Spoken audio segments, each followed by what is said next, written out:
Many working ப்ரொஃபஷனுக்கு stress ஒரு பொதுவான சவாலாக இருக்குது. ஒரு சின்ன பழக்க வழக்கம் உங்களுடைய ஸ்ட்ரெஸ்ஸை குறைக்கும்னு நான் சொன்னால் நீங்கள் என்ன செய்வீங்க? ஒர்க் ஸ்ட்ரெஸ்ஸோடைய தாக்கத்தை பற்றி பார்ப்போம். டைட்டான டெட்லைன்ஸ், அதிகப்படியான ஒர்க்லோட், மாறிட்டே இருக்கிற சுச்சுவேஷன்ஸ், இது எல்லாமே உங்களை சோர்வுக்குள்ளர தள்ளிடும். சரிங்க, இது எப்படி தான் மேனேஜ் பண்ணுறதுன்னு கேட்குறீங்களா?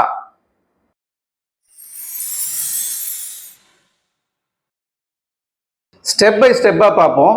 Close your eyes, take a deep breath and breathe out.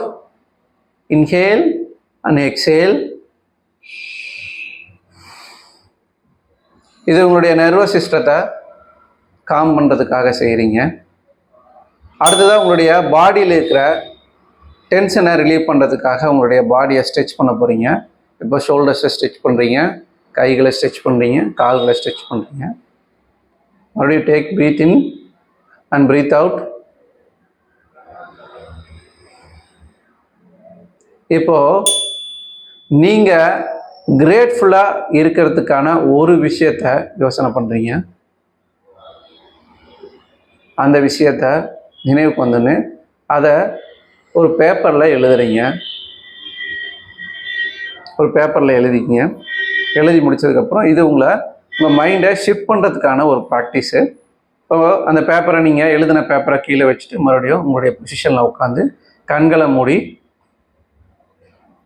நல்லா மூச்சு ஆழமாக உள்ளெழுத்து வெளியே விடுறீங்க.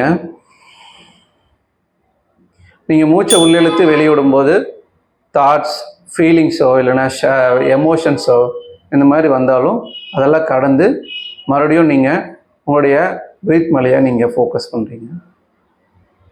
உங்களுடைய இயல்பான மூச்சு உள்ளே போயிட்டு வரதை கவனிக்கிறீங்க.